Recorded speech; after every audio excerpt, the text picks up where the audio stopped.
Pocket ফাঁকা থাকলে মনটাও ধীরে ধীরে ফাঁকা হয়ে যায়। টাকার অভাব মানুষের হাসিটাকেও ধীরে ধীরে নিভিয়ে দেয়। অভাব মানুষকে ভেঙে দেয়, কিন্তু শব্দে তা বোঝানো যায় না। যেখানে টাকা নেই সেখানে স্বপ্ন ধীরে ধীরে হারিয়ে যায়। অভাবের দিনেই কেন জানি রাতগুলো সবচেয়ে দীর্ঘ হয়।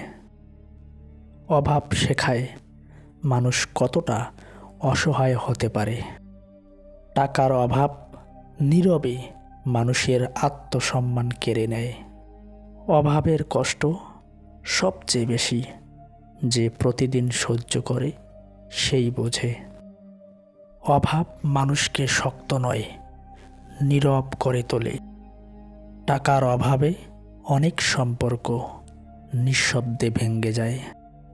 টাকার কষ্টে চোখের জলও লুকিয়ে ফেলতে হয়। অভাব মানে শুধু টাকা না, শান্তিরও অভাব হয়। টাকার অভাব মানুষকে হাসতে ভুলিয়ে দেয়। টাকার অভাবে অনেক সময় নিজের কাছেই নিজেকে হেরে যেতে হয়। টাকার অভাব নিজের মধ্যে থাকা আত্মবিশ্বাসকেও ধীরে ধীরে মেরে ফেলে।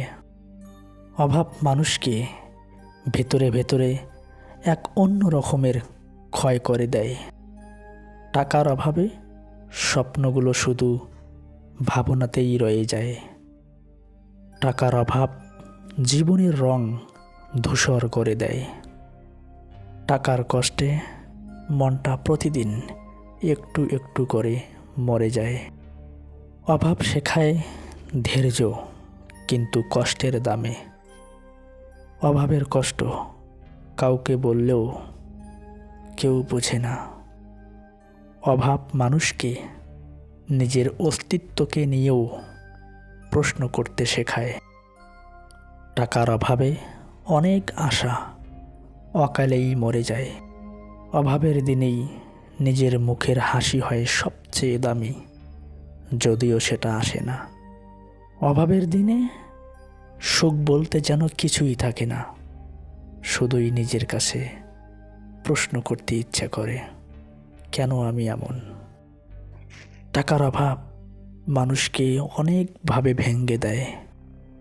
অভাব দুনিয়ার রূপ সৌন্দর্যকেও নিজের চোখ থেকে আড়াল করে রাখে, যেন আমি কিছুই দেখতে পারি না। টাকার অভাবটা চারিদিকে হাসি উল্লাসের মাঝেও নিজের কাছে ধরা দেয়। তাই এই অভাব থেকে মুক্তি পেতে কিছু একটা শুরু করো, যা তুমি করতে পারো, যা তুমি করতে পারো।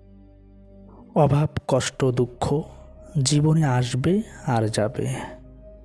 এগুলোকে উপেক্ষা করে জীবনের বাকি সময়টুকু নিজের মতো করে বাঁচার চেষ্টা করো।